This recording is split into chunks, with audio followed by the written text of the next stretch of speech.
Good morning all. Looking at current affairs for 25th January.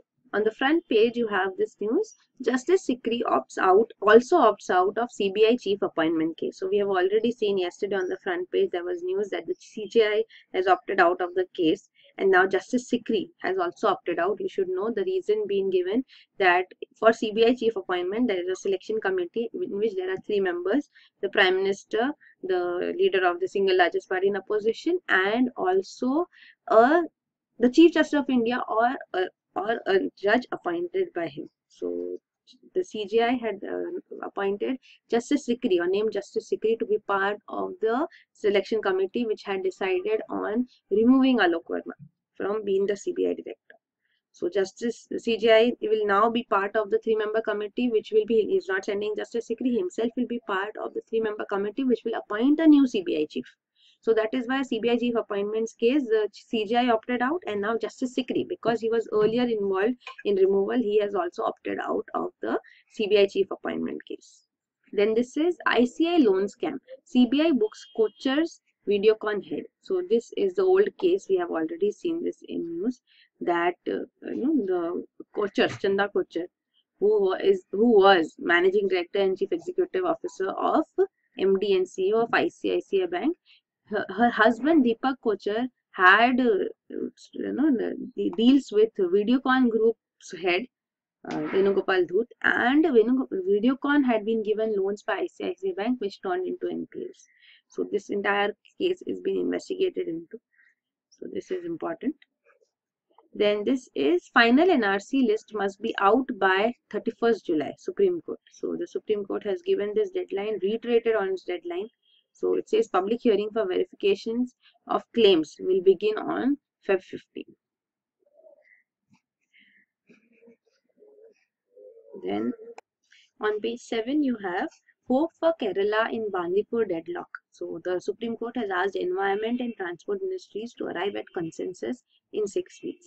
So this is regarding the construction of elevated roads through sections of the Bandipur Tiger Reserves. Then on page 9 you have ISRO tastes first success of 2019. So this we had discussed yesterday in news too. Microsat R, which is a military satellite, has been launched on PSLV C-44, which will have its 4th stage as orbiting as such and not becoming space debris. And this is body extracted from Meghalaya coal mine. So this is a body which has been taken out of flooded shaft from a depth of about 170 feet. So this is the case of 15 miners trapped in a rat hole mine in Meghalaya, the San rat hole mine. It has been 43 days and a body has been recovered now. And this is 18 Indian institutions to study nitrogen pollution. So these are part of 50 group of institutions that have secured 20 million pounds funding from the United Kingdom to study nitrogen pollution. On the editorial page, the first editorial is familial face. So this is regarding the front page news of yesterday. Priyanka Gandhi. So she has been inducted into the Congress Working Committee. So she can be a star campaigner, but the Congress still needs to flesh out its vision, is what the editorial says. So Priyanka Gandhi has been made the General Secretary of Congress, while President of Congress is Rahul Gandhi. The second editorial is season's worst. So this is regarding public health. So a concerted public health push is required to tackle periodic outbreaks of influenza. Then the lead article is a tragedy that was long in the making. So this is regarding illegal rat hole mining in Meghalaya. It says, the article says it persists despite ruinous effects on the environment too, as well as threat to life. Then the ground beneath our feet has moved to the right. So this is regarding how you can see that hate has become mainstream, and this can only change when democracy is no longer equated with majoritarianism. Then on Fridays on the op-ed page you have the coverage yes, no, it's complicated. And today the question is, are we undermining our scientific temper? So this says how science funding is inadequate, and there is a need for reviving scientific temper. Being ethical, being humanitarian is important. Then on page 12 you have Supreme Court refuses to stay amendments to SC/ST Act.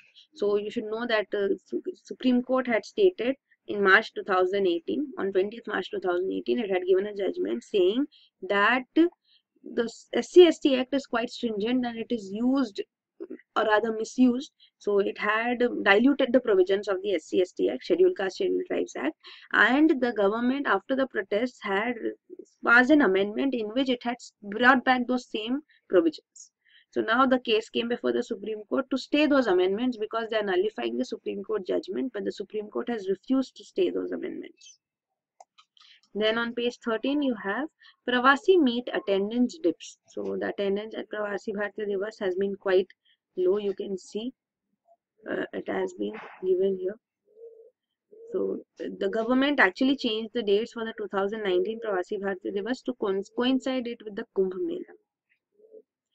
And this is a report on AQIS growing influence alarmist. So this is regarding Al-Qaeda in the Indian subcontinent, AQIS. So this is study by a New York based think tank, which is actually said to be misleading. And this is India-South Africa to revise 22-year-old strategic partnership. So South African President Cyril Ramaphosa is the Republic Day chief guest. So this is regarding India-South Africa relations. Then below you have Ashok Chakra for Lance Nayak Nazir Ahmad Wani. So he's the first from Kashmir to receive this award. So he has been posthumously awarded Ashok Chakra, India's highest peacetime gallantry award, for his role in counter-insurgency operations in Kashmir in 2018. Then on international page you have Maduro rallies support of military. So this is regarding the political developments in Venezuela. So here you can see the country was over-reliant on oil. 95% of its export revenues came through oil.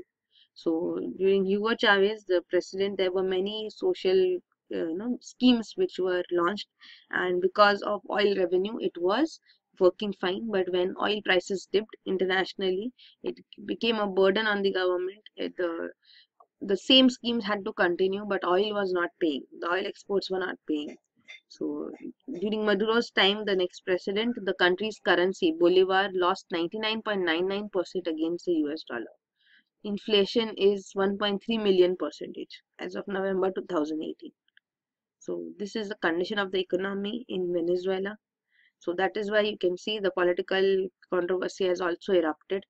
So when Maduro won another 6-year term as president, so here later we see that the National Assembly holds a rally and Juan Guaido has declared himself as acting president.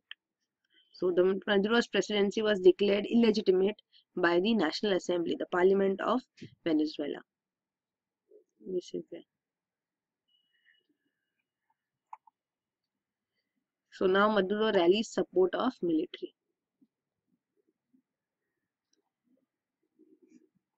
Then on business page you have staff fret as banks ask them to buy shares. So several public sector banks are coming up with employee share purchase scheme and asking their staff to buy a particular amount of shares to ensure that the process sails through smoothly.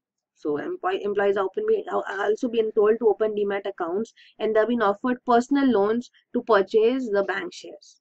So this is actually worrying the staff now, the bank staff. Then there's no news coverage on the last page.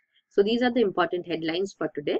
For detailed coverage of current affairs, you can visit our website asia.com. The detailed current affairs coverage is provided here. So you can avail it for free. And the detailed coverage news video is a paid course. So here you can see. So even the PDFs will be uploaded. The pending PDFs will be uploaded soon too. So this is the news coverage given here. So the gist of the news is prepared and made available. So that is it. Thank you.